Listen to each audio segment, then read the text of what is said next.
தேவன் வார்த்தையாக இருக்கிறார். வார்த்தையை அன்றி தேவன் இல்லை என்பதை திட்டமாக நீங்கள் தெரிந்து விடுங்கள். இயேசு கிறிஸ்துவ மதத்தை ஸ்தாபிக்கிறதுக்காக வரல, மனிதர்களுக்கு நன்மையை கொடுப்பதற்காக வந்தார். நம்பிக்கையே இல்லைன்னு சொன்னா நம்பிக்கை இருக்கிறது, அது தேவனுடைய வார்த்தைக்குள்ள இருக்கிறது. அருமையானவர்களே, கர்த்தர் நல்லவர் பாரு. எந்த தீமைக்கு அவர் காரணர் அல்ல, எந்த பிரச்சனைக்கு அவர் காரணர் அல்ல. நிச்சயமாகவே நமக்கு ஒரு முடிவு இருக்கிறது. என்னன்னு கேட்டா அது வெற்றி தான்.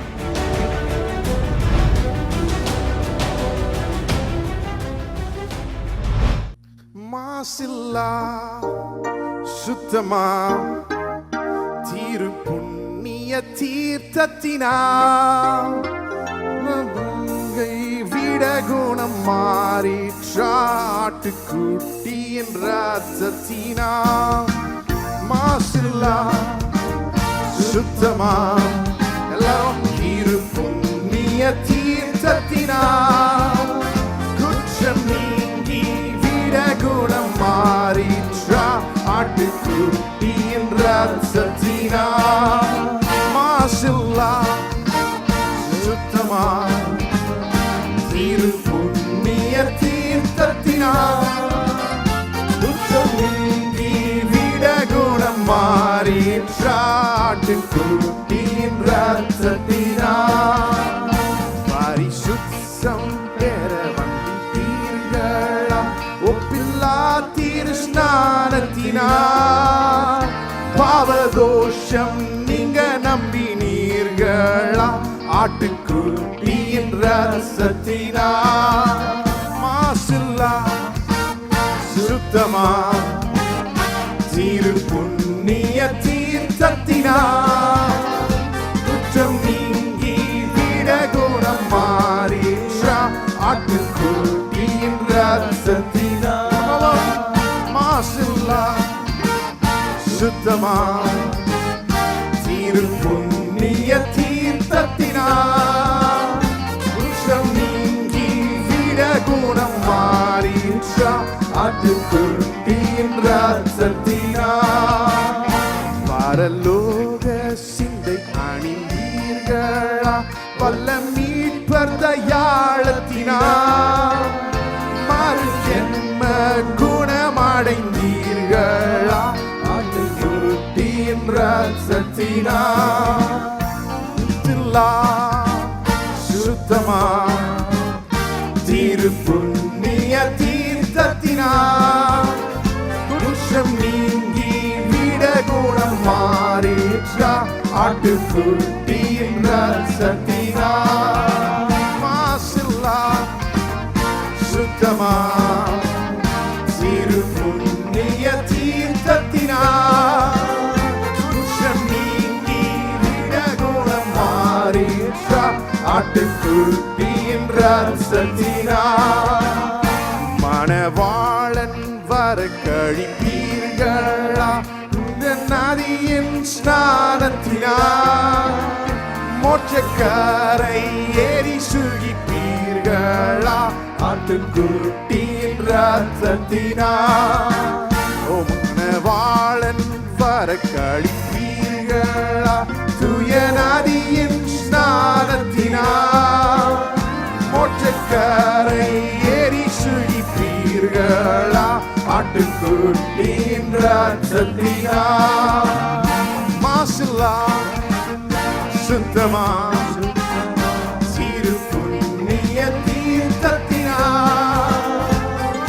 நீங்கி விட குணம் மாறிற்றா ஆட்டுக்குட்டியின் ரத்தத்தினா மாசில்லா சுத்தமா தீரு புண்ணிய தீர்த்தத்தினா குற்றம் நீங்கி விட குணம் மாறிற்றா ஆட்டுக்குட்டியின் ரத்தத்தினா பரிசுத்தம் பெற வந்தீர்களா ஒப்பில்லா தீர்ஸ்நானத்தினா பாவதோஷம் நீங்க நம்பினீர்களா ஆட்டுக்குட்டியின் ரத்தத்தினா பரிசுத்தம் பெற வந்தீர்களா ஒப்பில்லா தீர்ஸ்நானத்தினா பாவதோஷம் நீங்க நம்பினீர்களா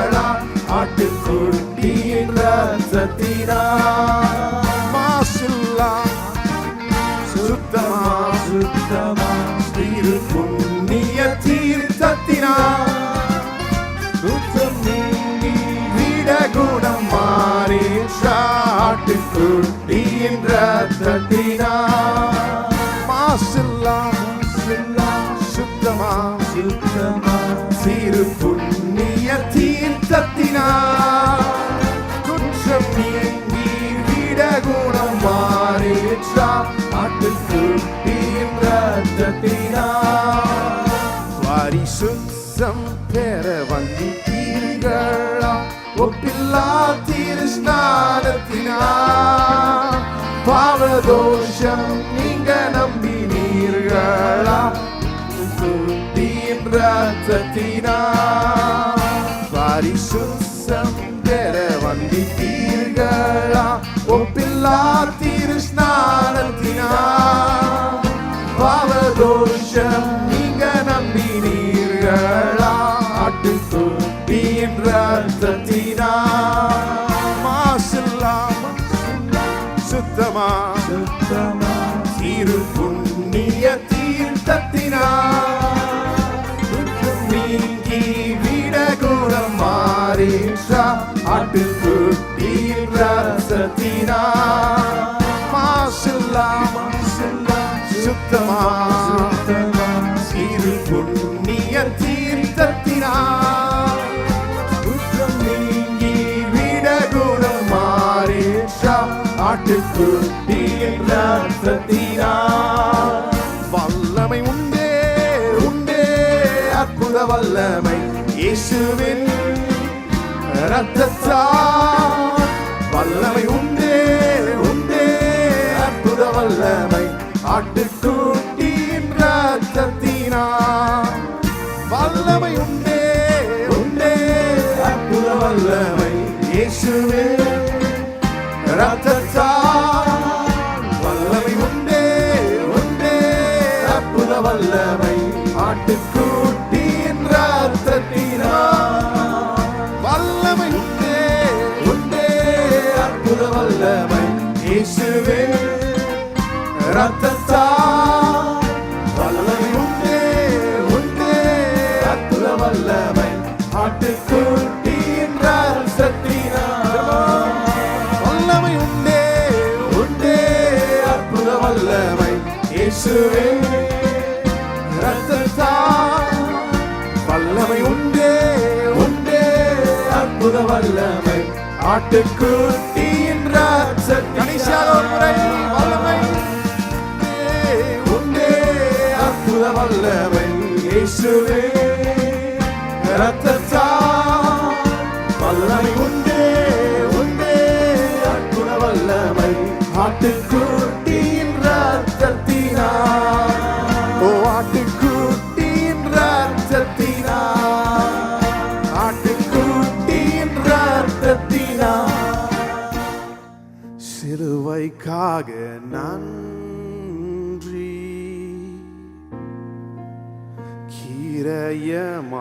கிரயமானீர் நன்றி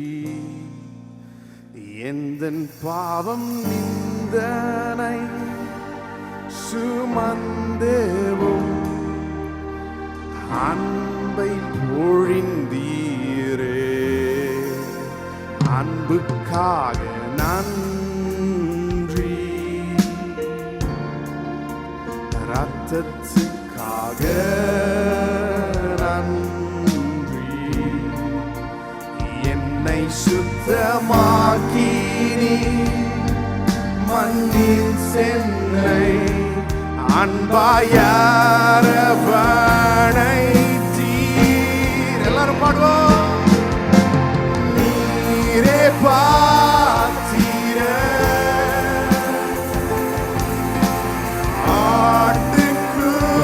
ஆட்டுக்குட்டியே மகுடங்கள் சூடி மகிழ்கிறோ ஜெயவேந்தனே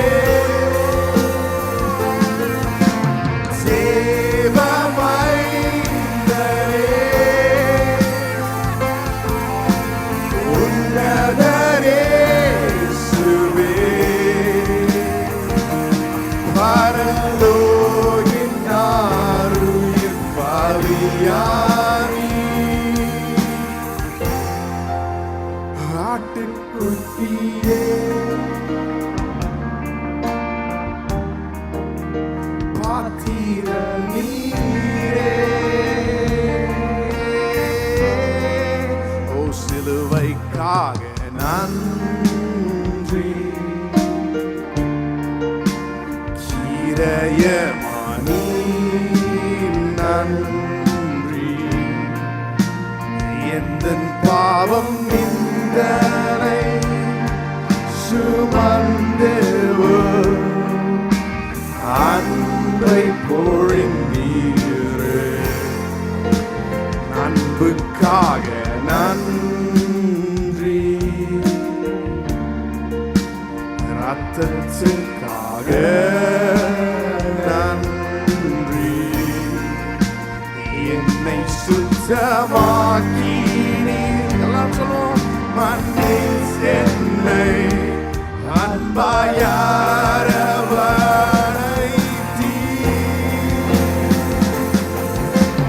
நீரே பாத்திர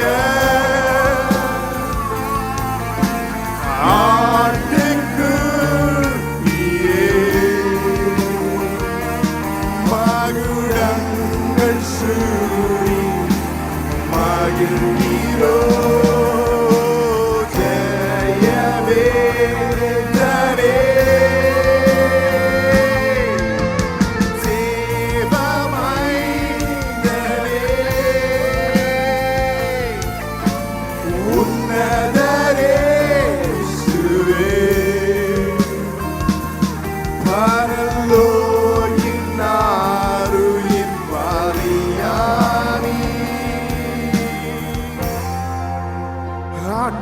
குட்டியே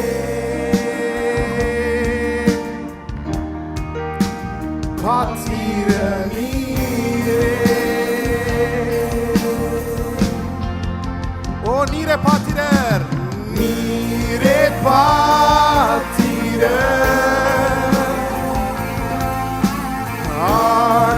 ஆட்டுக்குட்டியே எல்லாரும் கரங்களை உயர்த்தி மகுடங்கள் சூடி மகிழ்ந்தீரோ ஜெயவேந்தனே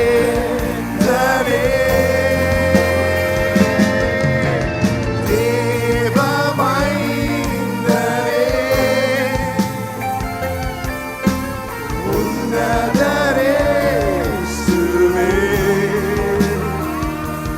பரலோயின் நாருயின் பலியானி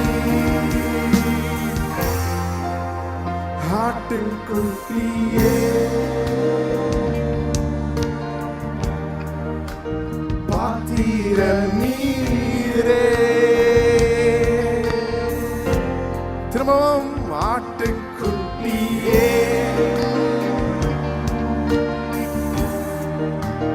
பாத்திர நீரே கடைசியாக ஒரு முறை ஆட்டுக்குட்டியே பாத்திர நீரே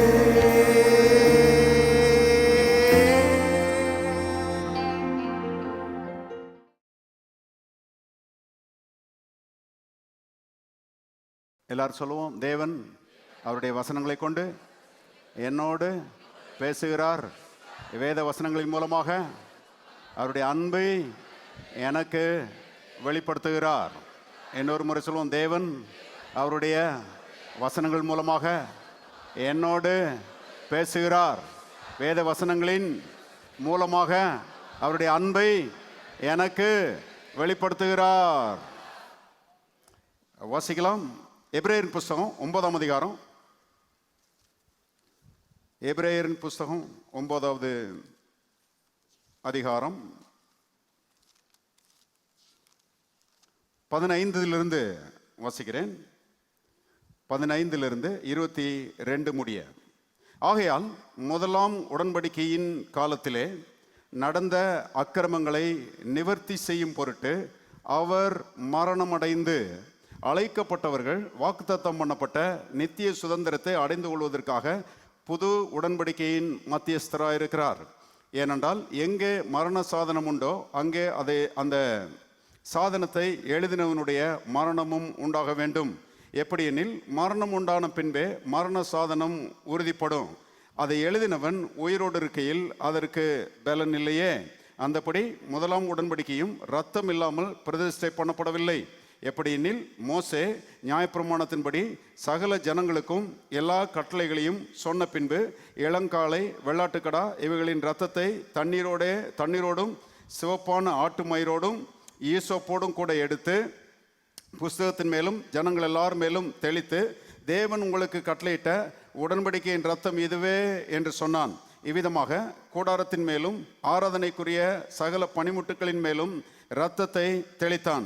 நியாயப்பிரமாணத்தின்படி கொஞ்சம் குறைய எல்லாம் இரத்தத்தினாலே சுத்திகரிக்கப்படும். ரத்தம் சிந்துதல் இல்லாமல் மன்னிப்பு உண்டாகாது. ஜெபம். பரலோகத்தின் தகப்பனை நாங்கள் துதிக்கிறோம். ஆண்டவரே, இந்த காலைவெளியிலே நம்முடைய சத்திய வசனங்களுக்கு நேராக நாங்கள் வருகிறோம். தேவ ஆவியானவர் ஜீவ வசனங்களை கொண்டு ஒவ்வொருவரோடும் பேசும்படி நாங்கள் ஜெபிக்கிறோம். ஆண்டவரே, வார்த்தைகளை கொண்டு நீர் எங்களோடு பேசுகிறீர். அதற்காக உமக்கு நன்றி. இயேசுவின் நாமத்தில் பிதாவே, ஆமென்.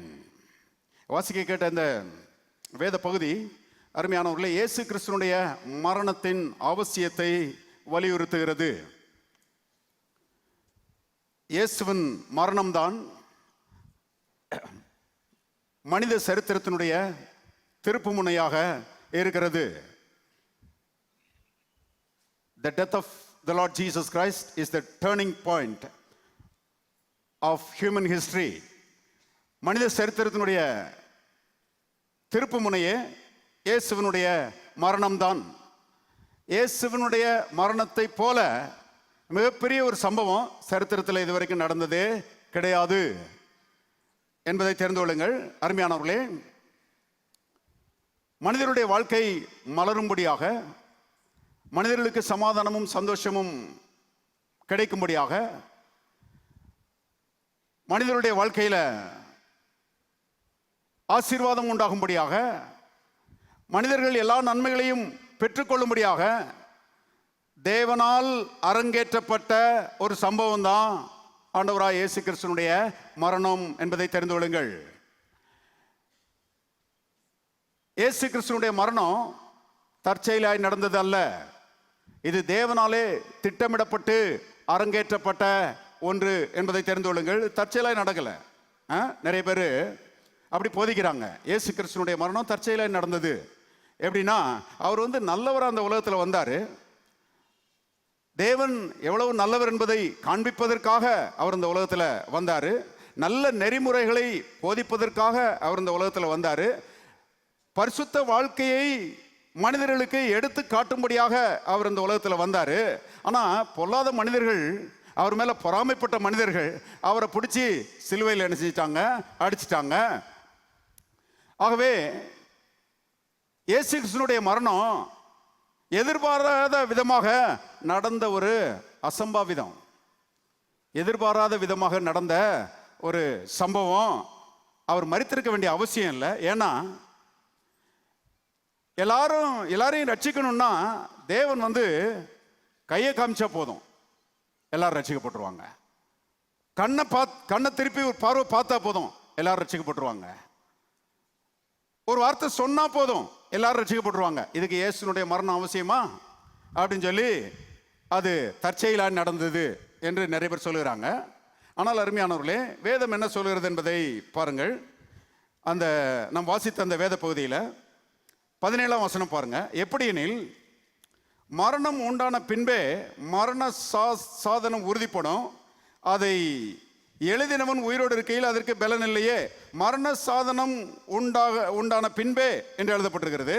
இப்போ 16ஆம் வசனம் பாருங்க.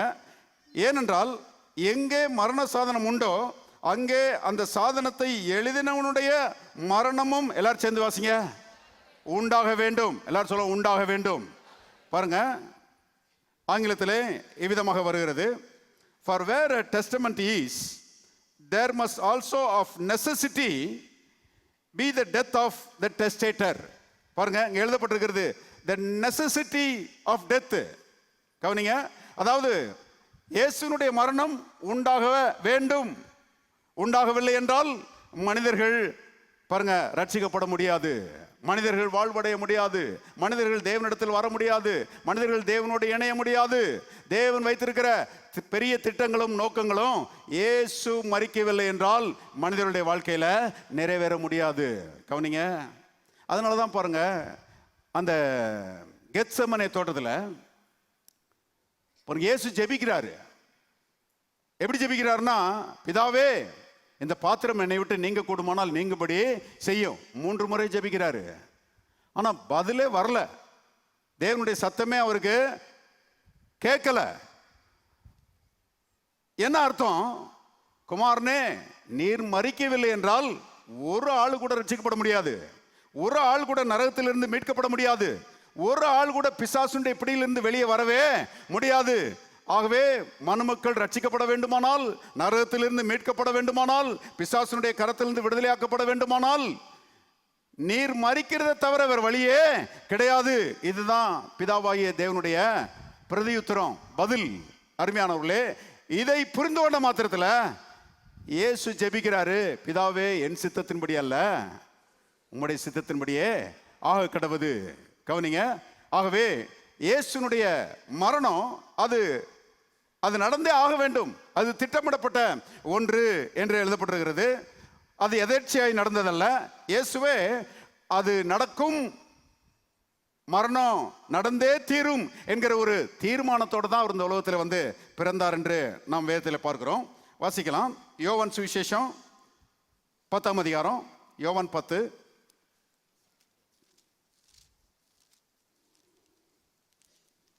யோவான் 10 17ஆம் வசனம் பாருங்க. 17, 18. நான் என் ஜீவனை மறுபடியும் அடைந்து கொள்ளும்படிக்கு அதை கொடுக்கிறபடினால் பிதா என்னிடத்தில் அன்பாயிருக்கிறார். ஒருவனும் அதை என்னிடத்திலிருந்து எடுத்துக்கொள்ள மாட்டான். எல்லாரும் சேர்ந்து வாசிங்க. நானே அதை கொடுக்கிறேன், அதை கொடுக்கவும் எனக்கு அதிகாரம் உண்டு, அதை மறுபடியும் எடுத்துக்கொள்ளவும் எனக்கு அதிகாரம் உண்டு. இந்த கட்டளை என் பிதாவினிடத்தில் பெற்றுக்கொண்டேன். பாருங்க, நானே என் ஜீவனை கொடுக்கிறேன் என்று இயேசு சொல்லுகிறார். இயேசு யாரும் பிடிச்சி சிலுவையில் அடிச்சிட முடியாது. பாருங்க, மனமு வந்து இயேசு பாருங்க தன்னையே சிலுவையில் அடிக்கப்படும்படி உங்களுக்காகவும் எனக்காகவும் பாருங்க அவர் ஒப்பு கொடுத்தார் என்பதை தெரிந்து கொள்ளுங்கள். அவரை யாரும் பிடிச்சி அடிக்க முடியாது. இயேசுவை பாருங்க கைது செய்யும்படி ஒரு பெரிய போர் சேவகருடைய கூட்டம் வருகிறது. கிட்டத்தட்ட 500 ஆட்களுக்கு மேல ஈட்டி கேடயம் எல்லாத்தையும் எடுத்துக்கிட்டு வர்றாங்க இயேசுவை பிடிக்கிறதுக்கு. வந்த மாத்திரத்தில் இயேசு கேட்கிறார், யாரை தேடுகிறீர்கள் அப்படின்னு சொல்லி கேட்கிறாரு. உடனே சொல்றாங்க, நசரேயனாகிய இயேசுவை தேடுகிறோம் அப்படிங்கிறாங்க. நான் தான் சொல்றாரு. சொன்ன மாத்திரத்தில் 500க்கும் மேற்பட்ட அந்த போர் சேவர்கள் மல்லாக்கு விழுந்துட்டாங்கன்னு போட்டிருக்குது. இவரை பிடிச்சி யாராவது சிலுவையில் அடிக்க முடியுமா? யோசித்து பாருங்க. ஆண்டவருக்கு நல்லா தெரிஞ்சு போச்சு, ஐயோ இன்னொரு வார்த்தையை பேசணும்னா இந்த பயில்கள்லாம் சாம்பல் ஆயிடுவானுங்க, அதனால ரட்சிப்பின் திட்டம் பாழா போயிடும். ஆகவே பேசக்கூடாதுன்னு சொல்லி தன்னைத்தானே அடக்கி கொண்டார். வேதத்தில் எழுதப்பட்டிருக்கிறது, அவர் மயிர் கத்திரிக்கிறவருக்கு முன்பாக சத்தமிடாது இருக்கிற ஆட்டை போல தன்னுடைய வாயை திறவாதிருந்தார் என்று எழுதப்பட்டிருக்கிறது. அப்புறம் கேட்கிறாரு, யாரை தேடுகிறீர்கள் அப்படின்னு சொல்லி கேட்கிறாரு. நசரேயனாகிய இயேசுவை தேடுகிறோம் அப்படிங்கிறாங்க. நான் தான் சொன்னேன் இல்லையா, என்னை பிடிச்சிக்கங்க, என்னை தேடுகிறது உண்டானால் இவர்களை போக விடுங்கன்னு சொல்லி சீசர்களை ரிலீஸ் பண்ணி விட்டுறாரு.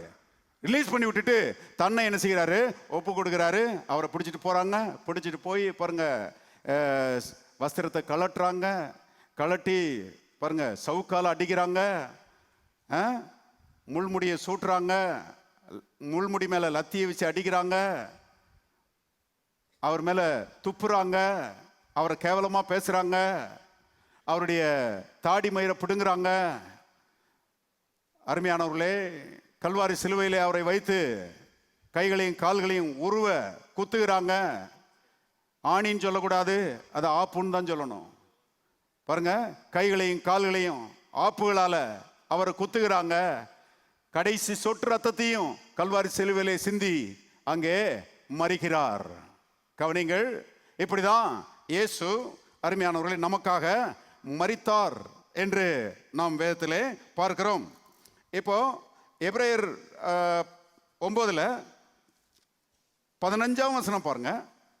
நிறைய கருத்துக்கள் இங்கே சொல்லப்பட்டிருக்கிறது. முடிஞ்ச அளவுக்கு எல்லாவற்றையும் பார்ப்போம். பாருங்க, இங்கே 15வது வசனம், ஆகையால் முதலாம் உடன்படிக்கையின் காலத்திலே நடந்த அக்கிரமங்களை நிவர்த்தி பண்ணும் பொருட்டு அவர் மரணமடைந்து. கவனிச்சிங்களா? முதலாம் உடன்படிக்கையின் காலத்தில், அதாவது இயேசு சிலுவையில பாடுபட்டு பாருங்க, ரத்தம் சிந்தி மரிப்பதற்கு முன்பதாக வாழ்ந்த அந்த தேவன் மேலே விசுவாசம் வைத்த மனிதர்களுடைய பாவங்களை நிவர்த்தி செய்யும் பொருட்டு இயேசு மரணம் அடைந்தாராம். அப்படின்னா பழைய ஏற்பாட்டு காலத்தில் இருக்கிற பரிசுத்தவான்களுடைய பாவங்களும் இயேசுவின் ரத்தத்தினாலதான் நிவர்த்தி பண்ணப்பட்டது என்று இங்கே நம்ம வாசிக்கிறோம். சிலர் கேட்குறாங்க, ஏய்யா இயேசுனுடைய சிலுவைக்கு பிறகு நாம வாழுகிறோம், இயேசுனுடைய சிலுவைக்கு பிறகு வாழுகிற நமக்கு இயேசுவின் ரத்தத்தினாலே ரட்சிப்பு உண்டாயிருக்கிறது. ஆனா இயேசுவின் சிலுவைக்கு முன்பாக வாழ்ந்த அந்த மக்களுக்கு ஆட்டுக்குட்டி அடிக்கப்பட்டதல்லவா, ஆட்டுக்குட்டியின் ரத்தம் சிந்தப்பட்டதல்லவா, அப்ப அவங்கெல்லாம் ஆட்டுக்குட்டியின் ரத்தத்தினால தானே ரட்சிக்கப்பட்டாங்க அப்படின்னு சொல்லி நிறைய பேர் அப்படி ஆர்கியூ பண்றாங்க. நல்லா கவனிங்க, பழைய ஏற்பாட்டு பரிசுத்தவான்கள் யாருமே ஆட்டுக்குட்டியின் ரத்தத்தினால ரட்சிக்கப்படல. அது ஒரு அடையாளம் தான், அது வெறும் ஒரு அடையாளம் தான். என்ன அடையாளம்னா, இயேசுவின் ரத்தம் சிந்தப்பட போகிறது, இயேசு சிலுவையிலே மரிக்க போகிறார், அது நிமித்தமாக உங்களுடைய பாவங்கள் எல்லாம் உங்களை விட்டு அகற்றப்பட போகிறது, நீங்கள் கழுவப்பட போகிறீர்கள் என்பதை முன்னறிவிப்பதாக அது இருந்தது. ஆகவே ஆட்டுக்குட்டியின் ரத்தம் ஒரு அடையாளமே ஒழிய அது ஒரு நெஜம் கிடையாது, அது ஒரு நிழல் தான் ஒழிய அது ஒரு நெஜம் கிடையாது. பாருங்க, நிழலை பிடிச்சிக்கிட்டு நெஜத்தை விட்டுறக்கூடாது, அடையாளத்தை பிடிச்சிக்கிட்டு அது எதற்காக எதை காண்பிக்கிறதோ அதை விட்டுறக்கூடாது. கவனிங்க, மாடக்குளத்துக்கு வர்றீங்க,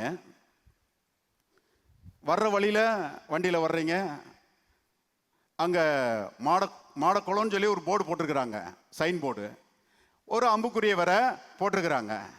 நீங்க அதை பார்த்த உடனே வண்டியை விட்டு இறங்கி இதுதான் மாடக்குளம்னு சொல்லி கட்டி பிடிச்சுக்கிட கூடாது,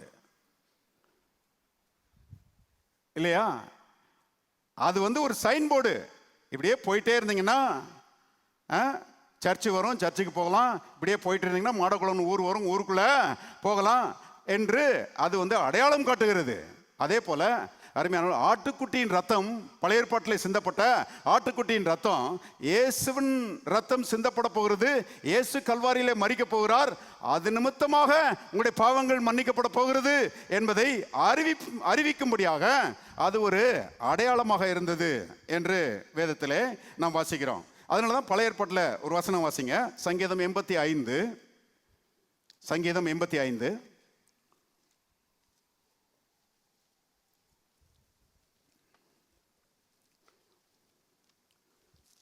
2ஆம் வசனம் பாருங்க.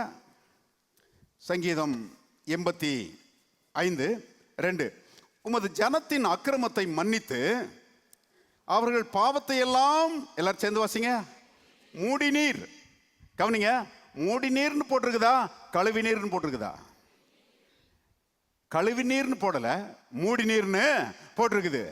ஆட்டுக்குட்டியின் ரத்தத்தினால பழைய ஏற்பாட்டு பரிசுத்தவான்களுடைய பாவங்கள் எல்லாம் மூடப்பட்ட ஒரு நிலைமையில் இருந்தது. பாவங்கள் அங்கதான் இருந்துச்சு, அது சுத்தமா அகற்றப்படவில்லை. ஏன்னா ஆட்டுக்குட்டியின் ரத்தத்துக்கு பாவத்தை அகற்றக்கூடிய வல்லமை கிடையவே கிடையாது. ஆகவே அது மூடி இருந்தது, பாவங்கள் அங்கேதான் இருந்தது. பாருங்க, நான் ஸ்கூல்ல படிச்சிருக்கிறேன். ஸ்கூல்ல படிக்கும் போதும் ஹாஸ்டல்ல தான் இருந்தேன், காலேஜில் படிக்கும் போதும் ஹாஸ்டல்ல தான் இருந்தேன். ஹாஸ்டல்ல இருக்கும்போது பாருங்க, அப்பப்ப ரூமை கிளீனாக வச்சிருக்கிறானுங்களா இவனுங்க அப்படின்னு பார்க்கறதுக்கு வார்டன் விசிட் பண்ணுவார். அவர் விசிட் பண்றாருன்னு எங்களுக்கு தெரிஞ்சிருச்சுன்னா, விசிட்டிங் வந்துட்டு இருக்கிறாரு அப்படின்னு தெரிஞ்சிருச்சுன்னா, அப்பதான் வேக வேகமாக விளக்கு மரம் தேடுவோம் நாங்க. விளக்கு மரம் அந்த நேரத்துக்கு சிக்காது பாருங்க. என்ன பண்ணுவோம், பாயை எடுத்து பாயை விளக்கு மாதிரி யூஸ் பண்ணுவோம். யூஸ் பண்ணி அப்படி கூட்டி கூட்டி கூட்டி எல்லா பேப்பர் மணல் எல்லாத்தையும் கூட்டி ஒரு சுவர் ஓரத்துக்கு கொண்டு அது மேலே பாயை போட்டுருவோம் நாங்கள்.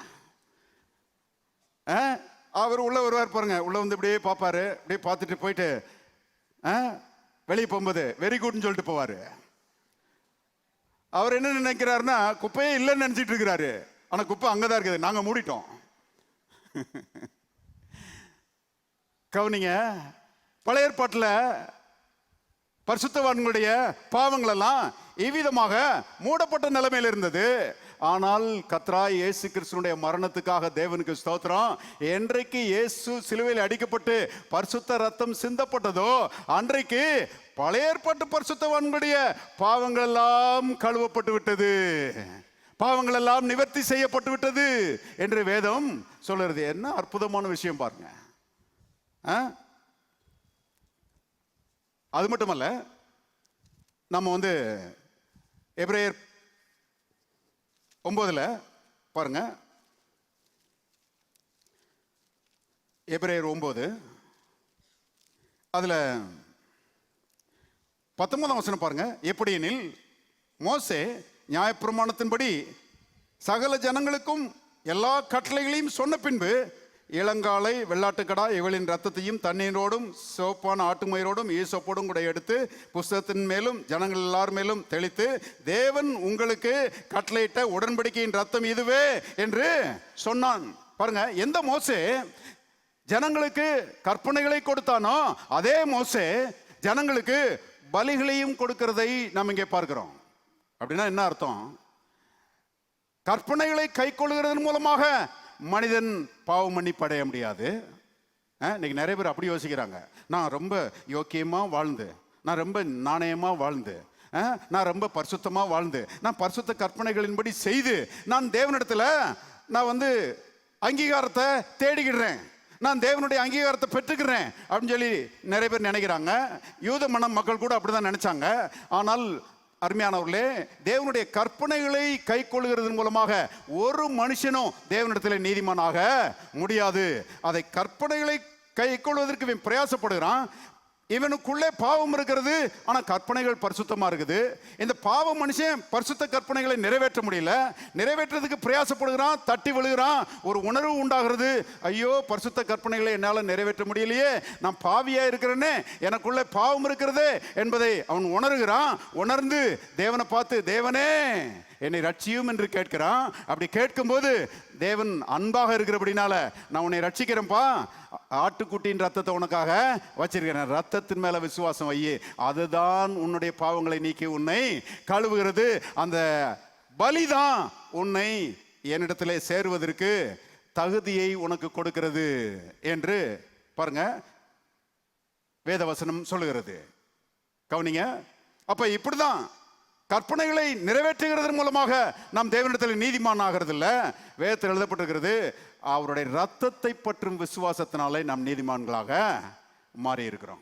அப்ப இயேசுவின் ரத்தம், கவனிங்க, இயேசுவின் ரத்தம் பழைய ஏற்பாட்டில் இருக்கிற எல்லா மனுஷருடைய பாவங்களையும் கழுவுனது மட்டுமல்ல, புதிய ஏற்பாட்டில் இருக்கிற நம்முடைய பாவங்களையும் கழுவி நம்மை தேவனுக்கு முன்பாக நீதிமான்களாக மாற்றி இருக்கிறது. அதனாலதான் 1 யோவான் புத்தகம் 1ஆம் அதிகாரம் 7ஆம் வசனம் பாருங்க.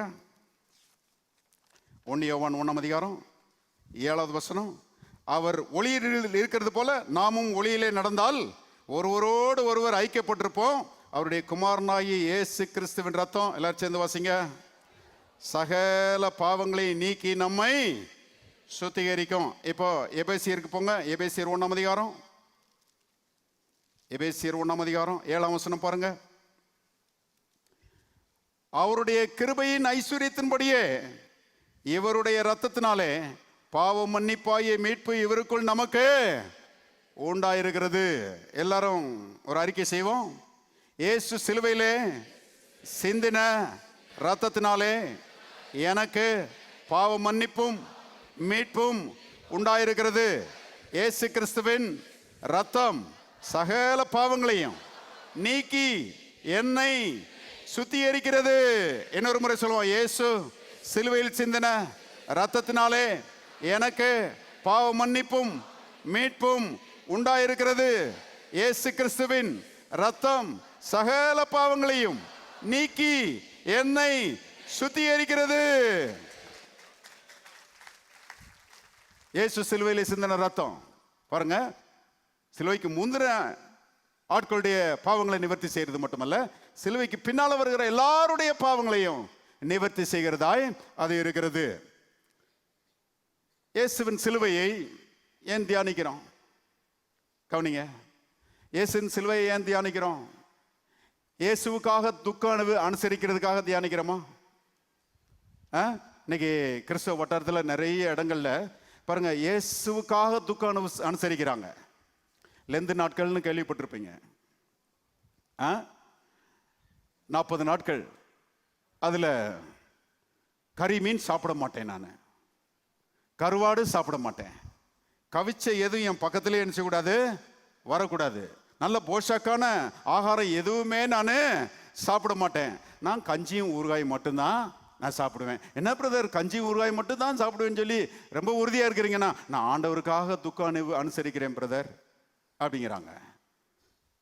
கவனிங்க, சிலர் பாருங்க 40 நாட்கள் கஞ்சி ஊறுகாயும் சாப்பிட்டு இழைச்சி போயிடுவாங்க,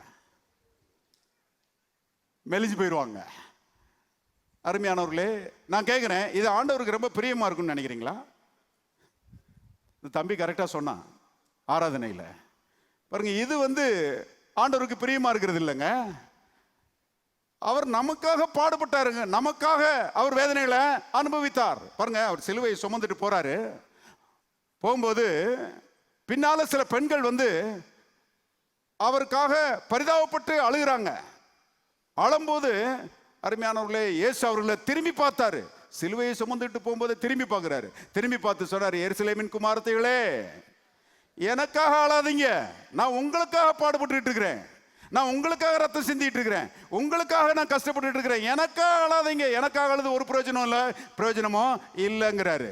கவனிங்க, ஆகவே கர்த்தருக்கு துக்கம் அனுசரிப்பதற்காக நாம இந்த நாளில் கூடி வரல.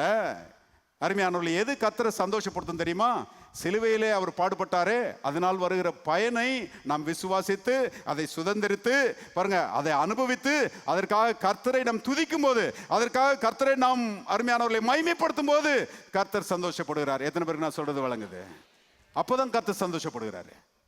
கவனிங்க, ஆகவே இந்த பெரிய வெள்ளி நாள் இது ஒரு துக்க நாள் கிடையாதுங்க.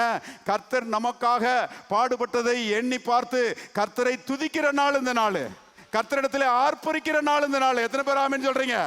எல்லாரும் சிலுவைக்காக கரங்களை தட்டி கர்த்தரை ஸ்தோத்திரிப்போம். ஹல்லேலூயா.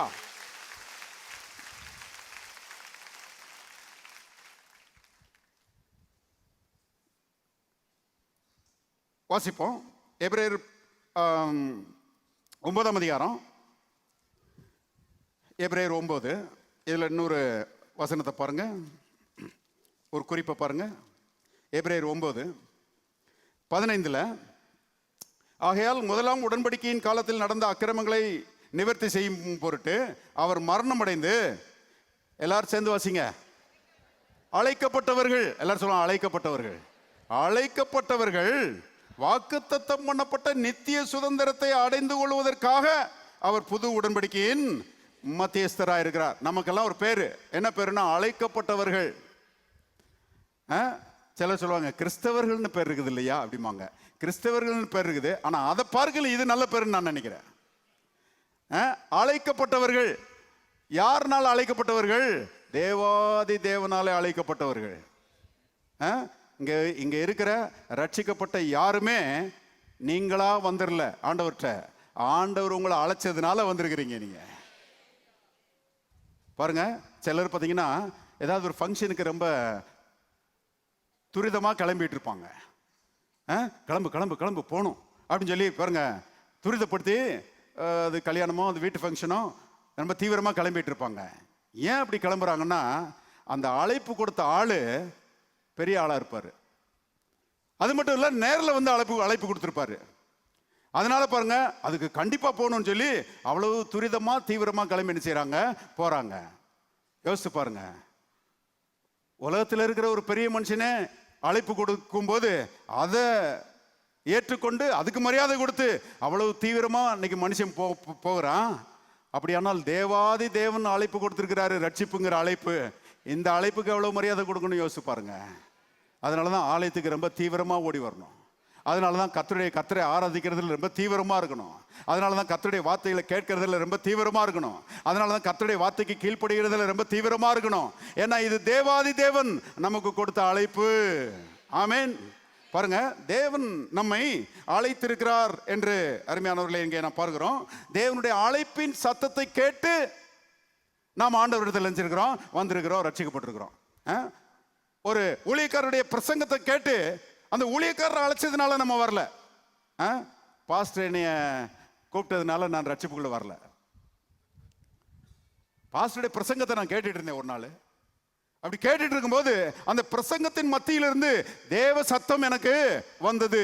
தேவனுடைய சத்தத்தை நான் கேட்டேன். தேவ சத்தத்தை கேட்டு அந்த அழைப்பை ஏற்று நான் வந்து ரட்சிப்புக்குள்ள வந்தேன். தேவ சத்தத்தை கேட்கலன்னா அருமையானவர்களே, பிரசங்கியார் வல்லமையா பிரசங்கம் பண்ணலாம், ஆனா ஆட்கள் வந்து குத்துக்கல் மாதிரி உட்காந்துருப்பாங்க. எந்த ரெஸ்பான்ஸும் செய்யாது இருக்காது. பாருங்க, இங்கிலாந்து தேசத்துல ரிச்சர்ட் பாக்ஸ்டர் அப்படின்னு சொல்லி ஒரு பெரிய பிரசங்கியார் இருந்தார். அவரு வல்லமையான பிரசங்கியார். அந்த சமயத்தில் இங்கிலாந்து தேசத்தினுடைய பிரதம மந்திரியோட நண்பர் ஒருவர் ரட்சிக்கப்பட்டிருந்தார். அவர் அந்த ரிச்சர்ட் பாக்ஸ்டருடைய கூட்டத்துக்கு அடிக்கடி வருவார். ஆகவே அந்த நண்பர் யோசித்தாராம், பிரதம மந்திரியை என்னைக்காவது ஒரு நாளைக்கு ரிச்சர்ட் பாக்ஸ்டருடைய கூட்டத்துக்கு கூட்டிட்டு போயிடணும்னு சொல்லி அவர்கிட்ட போய் வாயாம சொல்லிட்டே இருப்பாராம். நீங்க வரணும் அவருடைய கூட்டத்துக்கு, அவருடைய பிரசங்கத்தை நீங்க கேட்கணும் அப்படின்னு சொல்லி கேட்டுக்கிட்டே இருப்பாராம். அவனே ஒரு நாள் பிரதம மந்திரி சொன்னாராம், தொந்தரவு தாங்க முடியாம சரி வர்றேன் அப்படின்ட்டாராம். ஆகவே நண்பர் வந்து பிரதம மந்திரிய இந்த பிரசங்கியாருடைய கூட்டத்துக்கு கூட்டிட்டு வந்தாராம். அன்னைக்கு பிரசங்கம் ரொம்ப பிரமாதமா இருந்துச்சான், ரொம்ப வல்லமையா இருந்துச்சான். பாருங்க, இவர் நண்பர் யோசிச்சாராம், ஆஹா பிரசங்கம் இன்னைக்கு ரொம்ப பிரமாதம், அதனால கண்டிப்பா இந்த நண்பர் தொடப்பட்டிருப்பார், இந்த பிரதம மந்திரி தொடப்பட்டிருப்பாருன்னு சொல்லி அவர் யோசிச்சுக்கிட்டாராம். கூட்டம் முடிஞ்சு வெளியே வரும்போது கேட்டாராம், எப்படி இருந்துச்சு பிரசங்கம் அப்படின்னு சொல்லி கேட்டாராம். அதுக்கு பிரதம மந்திரி சொல்றாராம், எனக்கு ஒண்ணுமே விளங்கலை அப்படின்னாராம். விளங்காதவங்களுக்கு ஒன்றும் விளங்காது.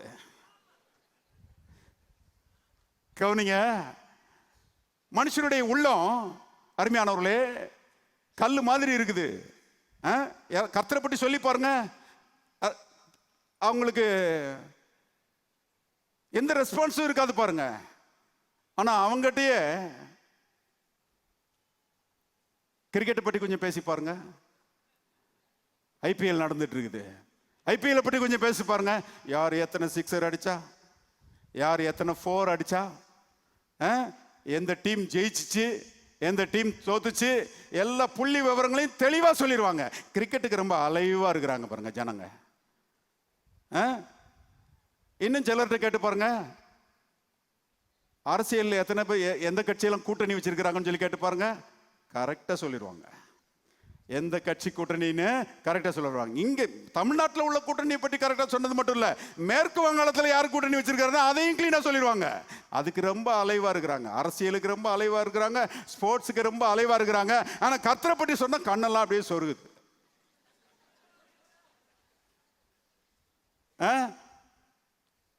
பாருங்க, ஒரு கல்லான இருதயம் மனிதர்களுக்குள்ளே இருக்கிறது. கர்த்தருடைய சத்தத்தை கேட்க மாட்டேங்கன்னு, கேட்கவே மாட்டேன்ற ஒரு உறுதியோட இருக்கிறாங்க. தேவனுடைய மக்களே, இப்படிப்பட்ட கல்லான இருதயம் உள்ள மக்கள் மத்தியில தேவ சத்தத்தை கேட்டு அழைக்கப்பட்டு நம்ம ரட்சிக்கப்பட்டிருக்கிறோம்னா, நான் சொல்றேன், நம்ம வாழ்க்கையில் நடந்த அற்புதத்தை போல பெரிய அற்புதம் எங்கேயும் நடக்கல. அல்லேலூயா. பெரிய அற்புதம் நடந்ததுனால தான் நாம் நினைச்சிருக்கிறோம், ரட்சிக்கப்பட்டிருக்கிறோம். அருமையானவர்களே, கர்த்தர் நம்மை அழைத்திருக்கிறார். எல்லாரும் கரங்களை உயர்த்தி சொல்லுவோம், நான் அழைக்கப்பட்டவன். இன்னொரு முறை சொல்லுவோம், நான் கர்த்தரால் அழைக்கப்பட்டவன். அழைக்கப்பட்டவர்கள் பாருங்க. நம்ம லாசருனுடைய உயிர்த்தெழுதலை பற்றி உங்களுக்கு தெரியும். செத்து 4 நாள் ஆயிடுச்சு, நாரி போன நிலைமைக்கு போயிடுச்சு. இயேசு வர்றாரு, வந்து சொல்றாரு, கல்லை எடுத்து போடுங்கள் அப்படிங்கிறாரு. கல்லை எடுத்து போட்டாங்க. எடுத்து போட்ட மாத்திரத்தில் ஆண்டவர் வந்து உரத்த சத்தமாய், லாசருவே வெளியே வா அப்படின்னாரு. மரித்தவன் உயிரோட செஞ்சான், வந்தான். அது ஒருத்தர் சொல்றாரு, நல்ல வேளை லாசருவே வெளியே வான்னாரு. பேரை மட்டும் சொல்லாம வெளியே வான்னா செத்தவன் அத்தனை பேரும் வெளியே வந்திருப்பான்.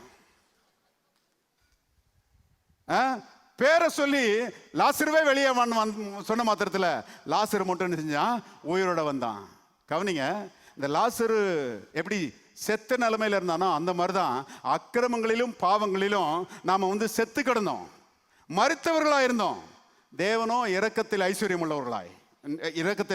உள்ளவராய் நம்மில் அன்பு கூர்ந்த தம்முடைய மிகுந்த அன்பினாலே அக்கிரமத்திலும் பாவத்திலும் மரித்து கிடந்த நம்மை உயிர்ப்பித்தார். கிருபையினாலே ரட்சிக்கப்பட்டீர்கள். ஹல்லேலூயா. பாருங்க, லாசருவை எப்படி பேர் சொல்லி அழைச்சாரோ அந்த மாதிரிதான் அருமையானவர்கள் உங்களையும் என்னையும் பேர் சொல்லி அழைச்சதுனால தான் நாம் ரட்சிக்கப்பட்டிருக்கிறோம். வாசிங்க ஏசாயா புஸ்தகம் 43ஆம் அதிகாரம்.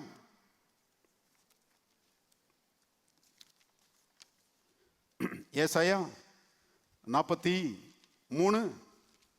1வது வசனம் பாருங்க. இப்போதும் யாக்கோபே, உன்னை சிருஷ்டித்தவரும் இஸ்ரவேலே உன்னை உருவாக்கினவருமாகிய கர்த்தர் சொல்கிறதாவது, பயப்படாதே, உன்னை மீட்டுக் கொண்டேன். எல்லாரும் சேர்ந்து வாசிங்க. உன்னை பேர் சொல்லி அழைத்தேன், நீ என்னுடையவன். ஆண்டவர் உங்களை பேர் சொல்லி அழைச்சாரா? நீங்க ஆண்டவருடைய பிள்ளைகளா இருக்கிறீங்களா? எல்லாரும் கரங்களை தட்டி கர்த்தரை ஸ்தோத்திரிப்போம். Thank you Lord. Thank you Lord. இப்போ எபிரேயர் 9ஆம் அதிகாரத்தில் அழைக்கப்பட்டவர்கள், எபிரேயர் 9:15 அழைக்கப்பட்டவர்கள் வாக்குத்தத்தம் பண்ணப்பட்ட நித்திய சுதந்திரத்தை அடைந்து கொள்வதற்காக அவர் புது உடன்படிக்கையின் மத்தியஸ்தராக இருக்கிறார். ஏனெனில் எங்கே மரண சாதனம் உண்டோ அங்கே அந்த சாதனத்தை எழுதினவனுடைய மரணமும் உண்டாக வேண்டும். எப்படியெனில் மரணம் உண்டான பின்பே மரண சாதனம் உறுதிப்படும். அதை எழுதினவன் உயிரோடு இருக்கையில் அதற்கு பலன் இல்லையே. கவனிங்க, விளங்குற மாதிரி சொல்றேன். இங்கே வாசிக்கிறோம், நித்திய சுதந்திரத்தை அடைவதற்காக, அதாவது தேவனுடைய எல்லா நன்மைகளும் தேவனுடைய எல்லா ஆசீர்வாதங்களும் நமக்கு கிடைக்கும்படியாக இயேசு சிலுவையில் என்ன செஞ்சாராம்? மரித்தாராம். அவர் மரிக்கவில்லை என்றால், நல்ல கவனிங்க, இயேசு மரிக்கவில்லை என்றால் தேவன் எழுதி வைத்திருக்கிற இந்த உயில் இருக்குதே, ஆசீர்வாத உயில். எத்தனை பேர் சொல்றீங்க இது ஆசீர்வாத உயில்னு?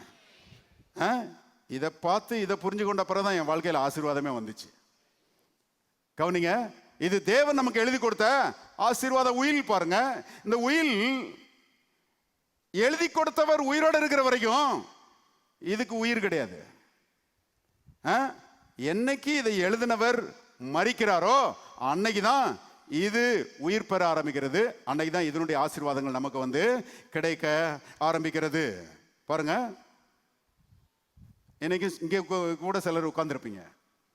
உங்க அப்பா உங்க அம்மா பெரிய சொத்துக்காரங்களா இருப்பாங்க, உயிலும் உங்களுக்காக எழுதி வச்சிருப்பாங்க. ஆனா அவங்க உயிரோடு இருக்கிற வரைக்கும் உங்களுக்கு எதுவுமே கிடைக்கவே கிடைக்காது. கவனிங்க, பல வருஷங்களுக்கு முன்பாக பார்த்தீங்கன்னா இந்த டிவியில் ஒரு சீரியல் போட்டாங்க. இப்பெல்லாம் நான் பார்க்குறதே கிடையாது. ஒரு 20 வருஷத்துக்கு முன்னாடி அந்த டிவி சீரியலில் அதை ஏன் நான் பார்த்தேன்னா, அது ஒரு உண்மை சம்பவத்தை துப்பறிஞ்சு துப்பு வெட்டி கண்டுபிடிச்சு அந்த உண்மை சம்பவத்தை அப்படியே படமாக்கி அதை போட்டாங்க. டிவியில் சீரியலாக போட்டாங்க. அமெரிக்காவில் நடந்தது, ஸ்பெயினில் நடந்தது, இந்தியாவில் நடந்தது, இப்படி பல ஊரில் நடந்த மிக மர்மமான சில விஷயங்களை பாருங்க துப்பு வெட்டி கண்டுபிடிச்சு அது எப்படி நடந்தது என்பதை அதை ஆக்ட் பண்ணி, ஆக்டர்ஸ் வச்சு அதை ஆக்ட் பண்ணி அதை உண்மை சம்பவமாக இருந்ததுனால அதை சீரியலில் போட்டாங்க. துப்பறியும் கதை. அதில் பாருங்க, சில நேரங்களில் அப்பா மர்மமான முறையில் செத்துருப்பாரு. யார் இவரை கொன்னா அப்படின்னு சொல்லி தெரியாது.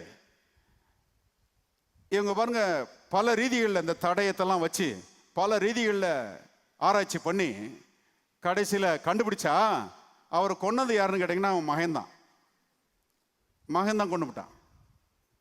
அவனை பிடிச்சி பாருங்க அரெஸ்ட் பண்ணி, ஏன்ப்பா அவனுக்கு அப்பா இந்த மாதிரி கொண்டுபிட்ட அப்படின்னு சொல்லி கேட்டதுக்கு, அவர்கிட்ட நிறைய சொத்து இருக்குது, கோடி கோடியான பணம் அவர்கிட்ட இருக்குது, ஆனா என்கிட்ட ஒண்ணுமே வர மாட்டேங்குதே. அவர் உயிரோடு இருக்கிறாரு, கொடுக்கவே மாட்டேங்கிறாரு. 70ல சாவார்னு பார்த்தா சாக மாட்டேங்கிறாரு, 80ல சாவார்னு பார்த்தா 80லையும் சாக மாட்டேங்கிறாரு, 90ல சாவார்னு பார்த்தா 90லையும் சாக மாட்டேங்கிறாரு. எனக்கு ஒண்ணு வந்து கிடைக்க மாட்டேங்குதே, அவ எனக்கு கிடைக்கிறதுக்காக அவர் கொண்டுட்டேன் அப்படின்றான். பாயிண்ட் என்னன்னா, எழுதினவங்க உயில் எழுதினவங்க உயிரோடு இருக்கிற வரைக்கும் உயிலுக்கு பலனே கிடையாது.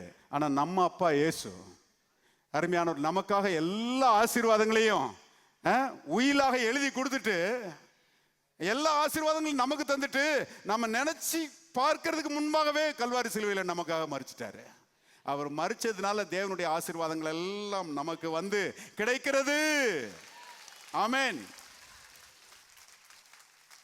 இயேசு சிலுவையில மரிச்சதுனால நமக்கு அருமையான அளவற்ற தேவனுடைய ஐஸ்வர்யம், அளவற்ற தேவனுடைய ஆசீர்வாதங்கள் நமக்கு வந்து கிடைக்கிறது. அதுதான் அங்க எழுதப்பட்டிருக்கிறது. அவர் மரித்தபடினாலே அவர் நமக்கு எழுதி கொடுத்த உயிலுக்கு உயிர் வந்திருக்கிறது. வாசிங்க எபேசியர் 1ஆம் அதிகாரம் 3வது வசனம். எபேசியர் 1ஆம் அதிகாரம் 3வது வசனம் பாருங்க.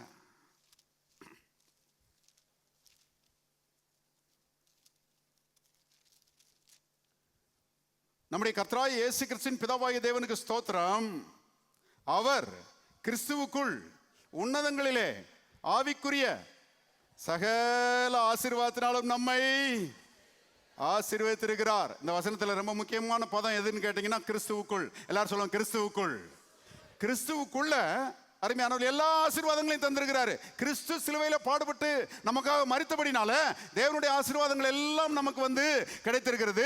கிறிஸ்து சிலுவையில பாடுபட்டு மரிக்கலன்னா ஒரு ஆசீர்வாதம் கூட யாருக்குமே வந்து கிடைக்காது. ஒரு ஆசீர்வாதம் கூட யாருக்குமே வந்து கிடைக்காது. கவனிங்க, கிறிஸ்துவுக்குள் தேவன் சகல ஆசீர்வாதத்தினாலும் நம்மை ஆசீர்வதிக்கிறார். எல்லாரும் கரங்களை உயர்த்தி சொல்லுவோம். தேவன் கிறிஸ்துவுக்குள் சகல ஆசீர்வாதத்தினாலும் என்னை ஆசீர்வதித்திருக்கிறார். இன்னொரு முறை சொல்லுவோம். தேவன் கிறிஸ்துவுக்குள் சகல ஆசீர்வாதத்தினாலும் என்னை ஆசீர்வதித்திருக்கிறார். உண்மையாவே விசுவாசிக்கிறீங்களா?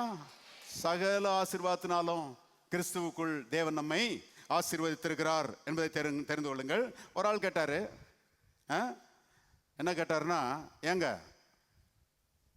கிறிஸ்து தான் இந்த உலகத்தில் வந்து மரிக்கணுமா? கிறிஸ்து மரிக்கிறது மூலமா தான் தேவனுடைய ஆசீர்வாதங்கள் மனுஷனுக்கு வந்து சேரணுமா? ஏன் இந்த உலகத்தில் ஒரு நல்ல மனுஷன் மரிச்சிட்டா போதாதான்? பாருங்க மனுஷனுடைய குறுக்கு புத்தி எப்படி வேலை செய்து பாருங்க. இந்த உலகத்தில் ஒரு நல்ல மனுஷன் மரிச்சிட்டா போதாதான் அப்படிங்கிறான். ஆனா நல்ல கவனிங்க, அந்த ஆளு நல்ல மனுஷனா இருக்கலாம், நல்ல மனுஷனா இருக்கலாம், ஆனா அந்த ஆள்கிட்ட ஒண்ணுமே இல்லாம இருக்கலாம். நல்லவர்கள் ஒண்ணுமே இல்லாதவங்களா இருக்கிறாங்க இல்லையா? அவர் மரிச்சு என்ன ஆக போகுது? அவர் பிள்ளைகளுக்கு கூட ஒன்றும் கிடைக்காது. ஏன்னா அவர்கிட்டே ஒன்றும் இல்லையே. இப்போ ஒரு பெரிய ஐஸ்வர்யவான் மரிக்கிறார்னு வச்சுக்கோங்க. அவர் வந்து மரிச்சாருன்னா அவர்கிட்ட ஐஸ்வர்யம் இருக்கிறது, ஆனா அவருடைய பிள்ளைகளுக்கு தான் வந்து கிடைக்கும். இன்சூரன்ஸ் பணம் அவருடைய பிள்ளைகளுக்கு தான் கிடைக்கும். அவருடைய சொத்து, அவருடைய வீடு, அவர் பேங்க் அக்கௌண்ட்ல போட்டுக்கிற பணம் எல்லாம் அவருடைய பிள்ளைகளுக்கு தான் கிடைக்கும், மற்றவங்க யாருக்கும் கிடைக்காது. ஆனால் தேவன் அருமையானவர்களே, அவர் ஒரு பிச்சைக்காரர் கிடையாது, அவர் ஒன்றும் இல்லாதவர் கிடையாது. அவரிடத்துல ஏராளம் இருக்கிறது. அவர் வானத்துக்கும் பூமிக்கும் சொந்தக்காரர். சகல வெள்ளியும் அவருடையது, சகல பொண்ணும் அவருடையது, மலைகளில் மேய்கிற ஆடு மாடுகள் எல்லாம் அவருடையது, நாட்டு மிருகங்கள் அவருடையது, ஆகாயத்து பறவைகள் அவருடையது, கடல்ல இருக்கிற மீன்கள் எல்லாம் அவருடையது. அவரை போல பெரிய ஐஸ்வர்ய சம்பன்னர் யாருமே கிடையாது.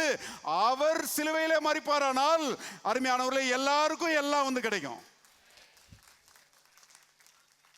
எத்தனை பேர் ஆமென் சொல்றீங்க? ஆகவே எல்லாருக்கும் எல்லாம் வந்து கிடைப்பதற்காக அந்த ஐஸ்வர்யம் உள்ள தேவன் அருமையானவர்களே வந்தாரு, மாம்சத்துல வந்தாரு. 1 தீமோத்தேயுவின் புத்தகம் 3ஆம் அதிகாரம் 16வது வசனம் சொல்லுகிறது, தேவன் மாம்சத்திலே வெளிப்பட்டார். தேவன் மாம்சத்திலே வெளிப்பட்டார். ஏன் வெளிப்படணும்? வெளிப்படலன்னா, தேவன் மாம்சத்துல வரலன்னா மரிக்க முடியாது. தேவன் மரிக்கலன்னா யாருக்கும் எதுவும் கிடைக்காது. தேவனுடைய ஆசீர்வாதம் எதுவுமே கிடைக்காது. ஆகவே நம்ம எல்லாருக்கும் எல்லாம் கிடைக்கும்படியாக அருமையானவர்களே, தேவன் மாம்சத்தில் இந்த உலகத்தில் வந்து சிலுவையிலே பாடுபட்டு மரித்தார் என்பதை தெரிந்து கொள்ளுங்கள். இப்போ ஒரு குறிப்பை பார்த்து முடிப்போம். 1 பேதுருவின் புஸ்தகம் 1ஆம் அதிகாரம்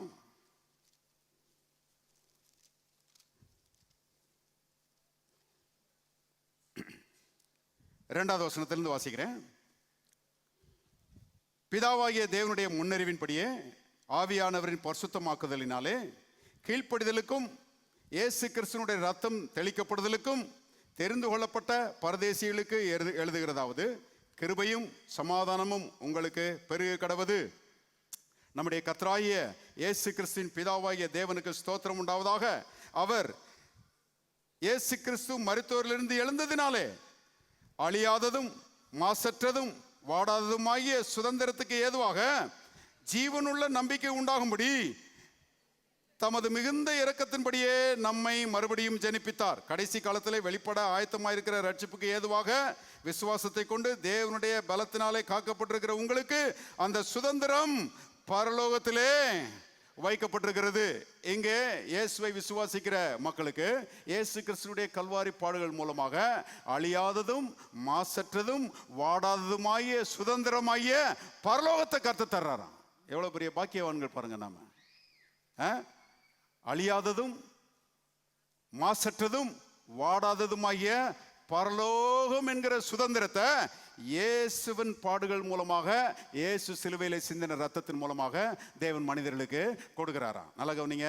அதனால தான் பழைய ஏற்பாட்டில் எந்த பரிசுத்தவானும், நல்லா கவனிங்க, பழைய ஏற்பாட்டில் எந்த பரிசுத்தவானும் இயேசுனுடைய பாடு மரணம் உயிர்த்தெழுதலுக்கு முன்பாக பரலோகத்துக்கு போகவே இல்லை. உங்களுக்கு தெரியுமா? அவங்க எல்லாரும் தற்காலிகமாக பரதீசு என்கிற ஒரு இடத்திலே தற்காலிகமாக இளைப்பாறுகிற அந்த பரதீசு என்கிற இடத்திலே தங்க வைக்கப்பட்டிருந்தார்கள். இயேசுனுடைய சிலுவை மரணம் வருகிற வரைக்கும் எல்லாரும் பழைய ஏற்பாட்டு பரிசுத்தவான்கள் எல்லாரும் இயேசு எப்பொழுது வருவார், அவர் எப்பொழுது மரிப்பார், அவருடைய ரத்தம் எப்பொழுது சிந்தப்படும் என்பதை எதிர்பார்த்து காத்து கொண்டிருந்தார்கள். இயேசுனுடைய ரத்தம் சிந்தப்பட்ட பிறகுதான், இயேசு உயிரோட எழும்பின பிறகுதான் அவர்கள் எல்லாரும் பாருங்க பரலோகத்துக்கு போனார்கள் என்று வேதம் சொல்லுகிறது. பெரிய பெரிய பரிசுத்தவான்கள் யோசித்து பாருங்க. ஆபிரகாமை பற்றி யோசித்து பாருங்க, மோசேயை பற்றி யோசித்து பாருங்க, எலியாவை பற்றி யோசித்து பாருங்க. ஆபிரகாம் தேவனுடைய நண்பன் எனப்பட்டான். மோசே தேவனுடனே முகமுகமாய் பேசினான். எலியா பெரிய தீர்க்கதரிசி என்று அழைக்கப்பட்டான். பாருங்க, அத்தனை பேரும் பெரியவர்களா இருந்தாங்க. ஆனா யாரும் இயேசு சிலுவையில பாடுபட்டு ரத்தம் சிந்துவதற்கு முன்பதாக பரலோகத்துக்கு போகவே இல்லை. எல்லாரும் இயேசுனுடைய மரணத்தை எதிர்பார்த்தார்கள், காத்து கொண்டிருந்தார்கள் என்று எழுதப்பட்டிருக்கிறது.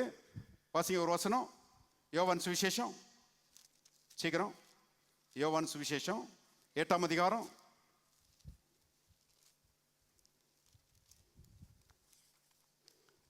8:56 பாருங்க. உங்கள் பிதாவாகிய ஆபிரகாம் என்னுடைய நாளை காண ஆசையாயிருந்தான். எல்லாரும் சேர்ந்து வாசிங்க. கண்டு களி கூர்ந்தான் என்றார். இங்க சில பரிசேயருடைய கூட்டம் பாருங்க, இயேசுவை மிரட்டுறாங்க, இயேசுவோடு கூட வாக்குவாதத்தில் ஈடுபடுறாங்க. எங்கள் பிதா ஆபிரகாம் அப்படின்னு சொல்லி சொல்றாங்க. அருமையானவர்களே, இயேசு சொன்னார், உங்க பிதா ஆபிரகாம் கிடையாது, உங்க பிதா பிசாசு, நீங்க பிசாசுடைய பிள்ளைன்னு சொல்லிவிட்டாரு. கவனிங்க. ஆனா ஆபிரகாமை பற்றி சொல்லும் போது, ஆபிரகாம் என்னுடைய நாளை காண ஆசையா இருந்தான், கண்டு களி கூர்ந்தான். நான் கேட்கிறேன், எப்போ ஆபிரகாம் இயேசுனுடைய நாளை கண்டு களி கூர்ந்தான்? இயேசு வந்த போது ஆபிரகாம் இல்லையே. இயேசு வர்றதுக்கு 2000 ஆண்டுகளுக்கு முன்பதாகவே ஆபிரகாம் வாழ்ந்து மரிச்சு போயிட்டாரு. ஆனா இயேசு சொல்லுகிறாரு, ஆபிரகாம் என்னுடைய நாளை கண்டு களி கூர்ந்தான் அப்படிங்கிறாரு. நல்லா கவனிங்க. எப்பன்னா தேவன் ஆபிரகாமை பார்த்து சொல்றாரு, ஆபிரகாமே, உன் புத்திரனும் உன் ஏக சுதனும் உன் நேச குமாரனாகிய ஈசாக்கை கூட்டிக் கொண்டு மோரியா தேசத்துக்கு போய் அங்கே நான் உனக்கு காண்பிக்கிற மலைகள் ஒன்றிலே அவனை தகன பலியாக பலியிடு அப்படின்னு சொன்னாரு. ஆபிரகாம் தேவனுக்கு கீழ்ப்படுகிற மனுஷன், கர்த்தரை ரொம்ப உள்ளபூர்வமா நேசிக்கிற ஒரு மனுஷன். ஆகவே கர்த்தர் சொன்னபடி செஞ்சிருவோம்னு சொல்லி ஈசாக்கை கூட்டிட்டு மோரியா மலைக்கு புறப்பட்டு போகிறான். பாருங்க, போகிற வழியில ஈசாக்கு கேட்குறான், அப்பா கட்டை இருக்குது, நெருப்பு இருக்குது, தகல பண்ணிக்கான ஆட்டுக்குட்டி எங்கே அப்படின்னு சொல்லி கேட்குறான். அப்படி கேட்கும்போது ஆபிரகாம் சொல்லுறான், என் மகனே தேவன் பார்த்து கொள்வார் அப்படிங்கிறான். தமிழ்ல தேவன் பார்த்து கொள்வார் அப்படின்னு வருது, இங்கிலீஷ்ல காட் வில் ப்ரொவைட், தேவன் கொடுப்பார். எல்லாரும் சொல்லுவோம், தேவன் கொடுப்பார். தகன பலிக்கான ஆட்டுக்குட்டியை தேவன் கொடுப்பார் அப்படின்னு சொல்லி எப்படி விசுவாசமா பேசுறான் பாருங்க. தம் மகன்கிட்ட சொல்லுகிறான். இப்போ 2 பேரும் ஏறி போறாங்க, மேல மலை உச்சிக்கு போயாச்சு. அங்க போய் கட்டையில அடிக்கியாச்சு, கட்டையில அடுக்கி ஈசாக்க படுக்க வச்சாச்சு. படுக்க வச்சுட்டு பாருங்க, ஆபிரகாம் கத்தியை ஓங்கிட்டான். அவன் கர்த்தருக்கு கீழ்ப்படுகிற அதுல தீவிரமான ஆள் பாருங்க. கத்தியை ஓங்கிட்டான், ஆனா கர்த்தர் கரெக்டா வந்துட்டாரு. எத்தனை பேர் சொல்றீங்க ஆண்டவர் நேரத்துக்கு கரெக்டா வருவாருங்க? கரெக்டா வருவாரு. வந்துட்டு ஆபிரகாமே ஆபிரகாமே, பிள்ளையாண்டான் மேல் உன் கையை போடாதே, அவனுக்கு ஒன்றும் செய்யாதே அப்படின்னு சொல்லி தேவன் சொன்னாரு. என்ன சொல்றாருன்னா, உன் நேசகுமாரன் மரிக்கிறதுனால யாருக்கும் எந்த லாபமும் கிடையாது. ஆனா ஒரு நாள் இதே மலையிலே என் நேசகுமாரன் மரிக்க போகிறார். அவர் மரிக்கிறதுனால நீயும் உன் சந்ததியும் வாழுகிறது மட்டுமல்ல, பூமியின் வம்சங்கள் எல்லாம் ஆசீர்வதிக்கப்படும். பூமியில் உள்ள எல்லாரும் ஆசீர்வதிக்கப்படுவார்கள் அப்படின்னு சொல்லி தேவன் அங்க ஒரு நற்செய்தி அவனுக்கு சொல்லுகிறாரு. அவன் அதை விசுவாசிக்கிறான். விசுவாசிச்சு திரும்பி பார்க்குறான். ஒரு ஆட்டுக்குட்டி, ஒரு ஆட்டுக்கடா கொம்புகள் சிக்கி அங்கே கிடக்கிறது. அதை எடுத்துட்டு வந்து பலியிடுகிறான். இப்ப ஈசாக்கு பாருங்க தப்பிக்கொள்ளுகிறான். தானும் ஈசாக்கும் இந்த ஆட்டுக்குட்டியின் புண்ணியத்தினால தப்பிக்கொண்டோம். தேவன் வந்து தம்முடைய குமாரனை பலியிடுவேன் என்று சொல்லி இருக்கிறார் என்பதை உணர்ந்த மாத்திரத்தில் தேவனுக்கு ஒரு பெயர் வைக்கிறான், யெகோவா ஈரே. யெகோவா ஈரேன்னா தன்னுடைய குமாரன் மூலமாக என்னுடைய ரட்சிப்பின் காரியங்களை தேவன் பார்த்து கொள்வார். தம்முடைய குமாரன் மூலமாக தேவன் எனக்கும் என்னுடைய சந்ததிக்கும் ரட்சிப்பை கொடுப்பார் என்பதை அறிந்து பாருங்க அங்கே விசுவாசிக்கிறான். அதைத்தான் இயேசு சொல்லுகிறாரு, அந்த நாள்ல தான் என்னுடைய நாளை அவன் கண்டு களி கூர்ந்தான். ஆபிரகாமுக்கு ரொம்ப களி கூறுதல். கவனிங்க, இயேசுவின் நாளை, இயேசு மரிக்க போகிறார் என்பதை அங்கேயே பார்த்துட்டான். இப்ப பாருங்க, லூக்கா சுவிசேஷத்துக்கு திருப்போம். லூக்கா 9ஆம் அதிகாரத்துக்கு போங்க. லூக்கா 9 30வது வசனம் 31வது வசனம் பாருங்க.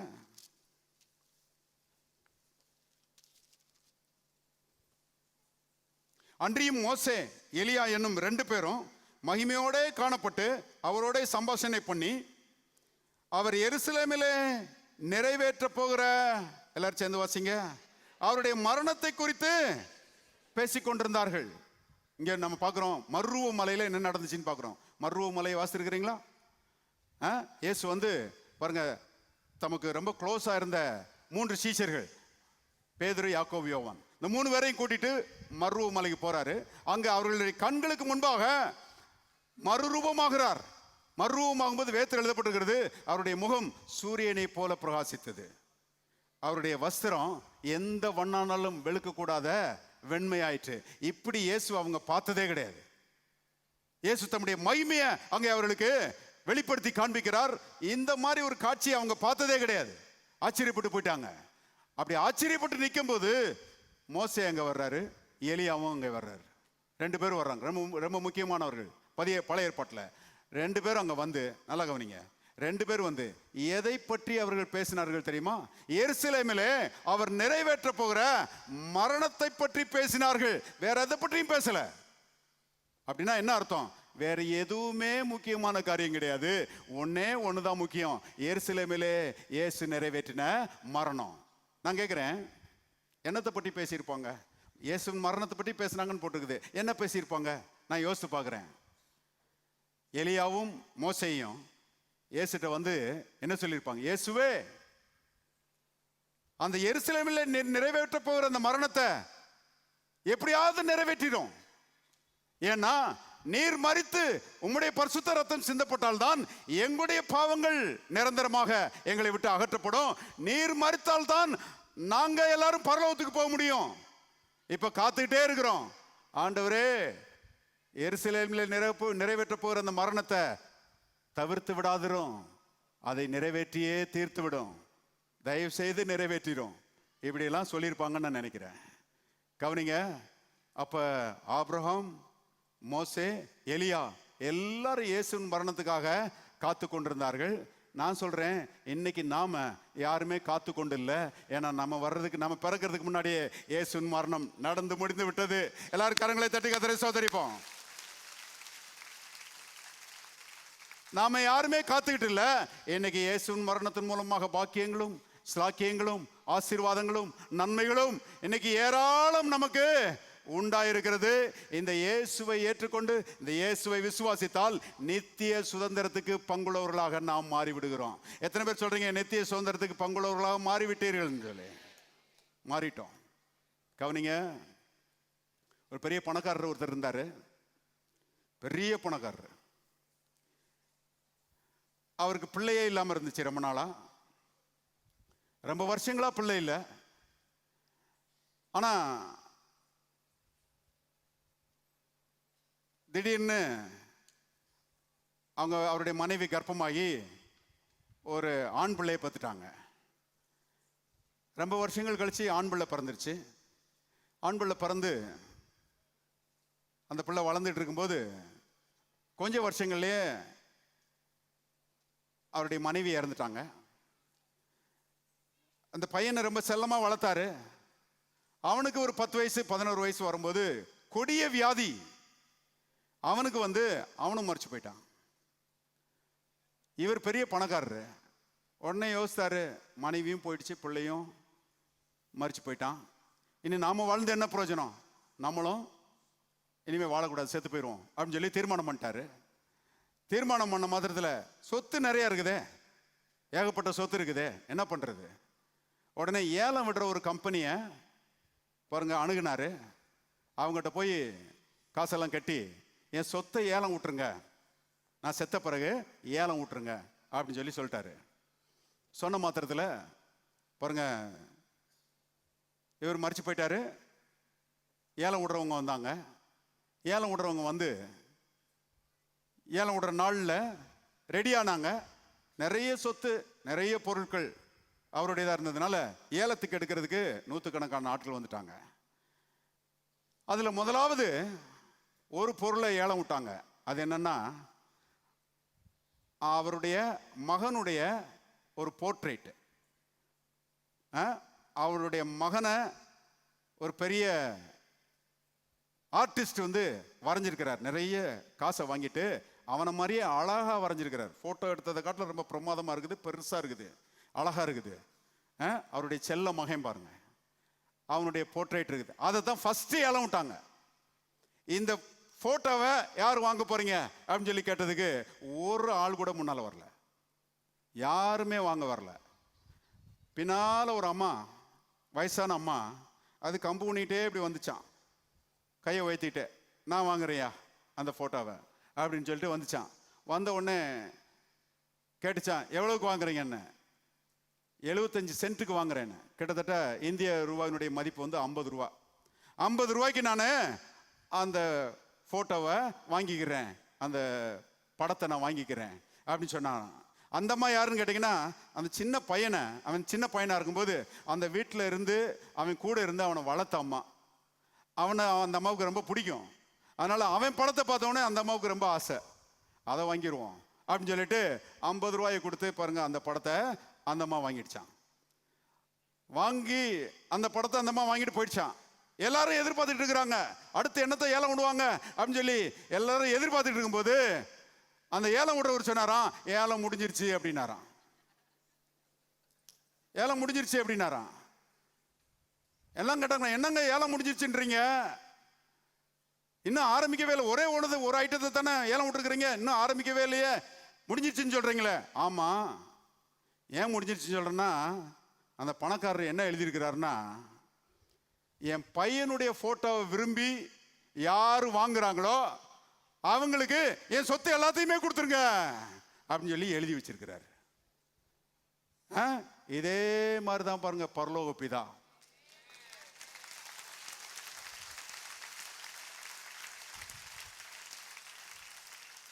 தேவன் தம்முடைய ஒரே பேரான குமாரனை விசுவாசிக்கிறவனே அவனோ அவன் கெட்டு போகாமல் நித்திய ஜீவனை அடையும்படிக்கு அவரை தந்திரளி இவ்வளவாய் உலகத்தில் அன்பு இருந்தார். இந்த குமாரனாய் இயேசுவை விசுவாசிச்சு இந்த குமாரன் எனக்கு வேணும் அப்படின்னு சொல்லி இந்த குமாரனை ஏற்றுக்கொள்ளுகிறவர்களுக்கு தேவனுடைய சகல ஆசீர்வாதங்களும் கொடுக்கப்படுகிறது.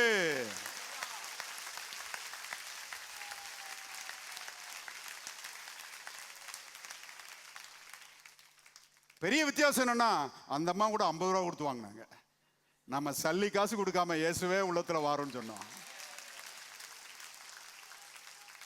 நித்திய சுதந்திரத்துக்கு தேவன் நம்மை பங்குள்ளவர்களாக மாற்றிவிட்டார். இயேசுவின் மூலமாக இம்மையில் உள்ள ஆசீர்வாதமும் மறுமையில் உள்ள ஆசீர்வாதமும் எல்லாம் நமக்கு வந்து கிடைக்கிறது. எத்தனை பேர் சந்தோஷமா இருக்கிறீங்க? எல்லாரும் கரங்களை தட்டி கர்த்தரை ஸ்தோத்திரிப்போம். Thank you Lord.